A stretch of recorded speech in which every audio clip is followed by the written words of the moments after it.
Megastar Shakib Khan অভিনীত যৌথ প্রযোজনার cinema নবাবের আজকে ৮ বছর ২০১৭ সালের ২৬শে জুন রোজার ঈদ উপলক্ষে মুক্তি পায় তৎকালীন সময়ের সারা জাগানো সিনেমা নবাব। এই সিনেমাটি তখন যে পরিমাণের রেকর্ড গড়েছিল তা শুনলে হয়তো আপনারা নিশ্চিতভাবেই অবাক হয়ে যাবেন।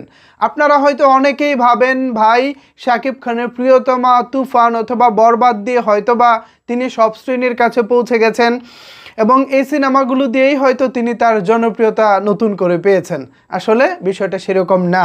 নবাবে যা করেছে, নবাবে তিনি যা দেখিয়েছেন, সারা বাংলাদেশের যে পরিমাণের আলোড়ন তুলেছিল সেটাই আজকে তুলে ধরবো আজকের এই ভিডিওতে। পাশাপাশি এই সিনেমা দেখতে গিয়ে আমার ব্যক্তিগত অভিজ্ঞতা যা ছিল তাও শেয়ার করব।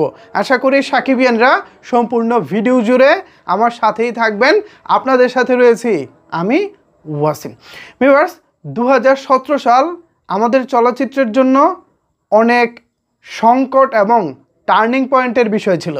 সংকটটা ছিল এরকম, যৌথ প্রযোজনা সিনেমাকে যৌথ প্রচারণা বলে এফডিসির 18 সংগঠন মিলে যখন যৌথ প্রযোজনা সিনেমার বিপক্ষে আন্দোলনে নেমেছিলেন, তখন একটা পর্যায়ে গিয়ে সেই আন্দোলন শাকিব খান বয়কট পর্যন্ত চলে যায়।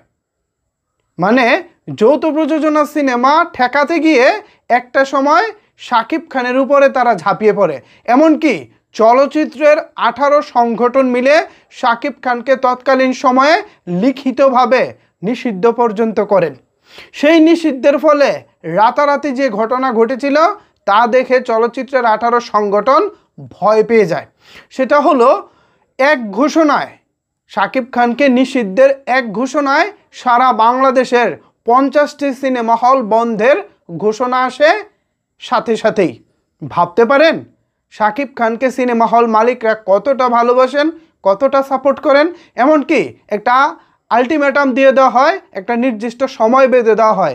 এই সময়ের মধ্যে যদি শাকিব খানকে নিষেধাজ্ঞা তুলে না নেওয়া হয়, শাকিব খানের নিষেধাজ্ঞা তুলে না নেওয়া হয়, তখন সারা বাংলাদেশের সিনেমা হলকে শাটডাউন করে দেওয়া হবে, এমন একটা পরিস্থিতি ছিল। তখন বাংলাদেশের সিনেমা হলের সংখ্যা ছিল প্রায় 350+। আজ থেকে 8 বছর আগের ঘটনা। তো এই ঘটনার পরে আন্দোলন, শাকিব খানকে নিষিদ্ধ, আদৌ নবাব কেমন চলবে, ভালো চলবে কিনা, এ নিয়ে যখন সারা বাংলাদেশে এক ধরনের একটা উদ্বেগ উৎকণ্ঠা ছিল, সেই উদ্বেগ উৎকণ্ঠা এক নিমেষেই এক চুটকিতে উড়িয়ে দেন শাকিব খান। চুটকিটা হচ্ছে এরকম, এক চুটকিতে শাকিব খান উড়িয়ে দেন। ঈদের দিন থেকে সারা বাংলাদেশের সিনেমা হলগুলোতে উপচে পড়া ভিড়। আমি ছবিটা দেখেছি ঈদের দ্বিতীয় দিনে। এই যে দেখুন, আগেরকার দিনের একটা ছবি, অনেক কষ্টে ম্যানেজ করেছি। ঈদের দ্বিতীয় দিনে তোলা এই ছবিটা আমাকে দেখতে পাচ্ছেন। অনেক আগে একটু মস্তান টাইপের ছিল, চশমাগুলো দেখেন ওল্ড। আগে মনে করতাম এটাই স্টাইল, বাই দ্য ওয়ে। তো এরকম ঈদের দ্বিতীয় দিন দেখতে গিয়েছি।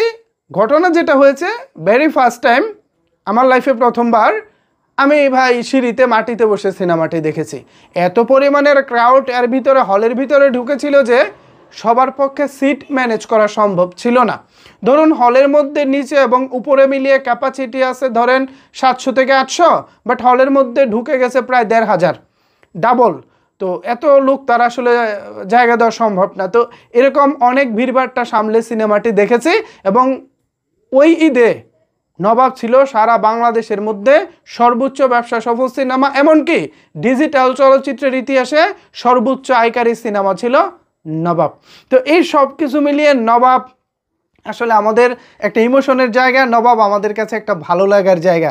নবাব যারা তৎকালীন সময়ে হলে দেখেছেন, আপনারা চাইলে আপনাদের স্মৃতি নিয়ে জানাতে পারেন আপনার ভালো লাগা মন্দ লাগা নিচের কমেন্টস বক্সে। ধন্যবাদ সবাইকে এতক্ষণ আমার সাথে থাকার জন্য।